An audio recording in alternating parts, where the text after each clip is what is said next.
A California court finds that a penalty provision is actually enforceable.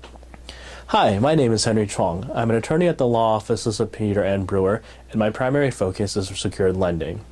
This week, I wrote a blog article entitled "The Penalty Provision That Wasn't." In McGuire v. Moore Gas Investments, LLC, a California court found that a penalty provision was not in fact a penalty provision. Under California law, a penalty provision is not enforceable.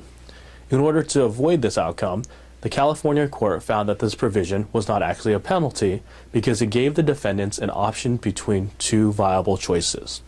In McGuire's, the seller agreed to refund $80,000 if they were unable to get an agreement with their neighbors to not build on a road. After a year, the sellers failed to do so. Accordingly, the McGuire's sued the seller for their $80,000 refund. The trial court found that this provision to refund $80,000 was actually a penalty and was therefore not enforceable. On appeal, the court reversed, finding that this was actually not a penalty provision. They reasoned that because the seller had a choice between refunding $80,000 or getting an agreement from the neighbors, that allowed them to choose what they wanted to do. And a reasonable person could have chosen to pay $80,000 instead of getting an agreement with the neighbors to not build. The court's decision follows a trend in California law to allow more and more provisions to be enforceable.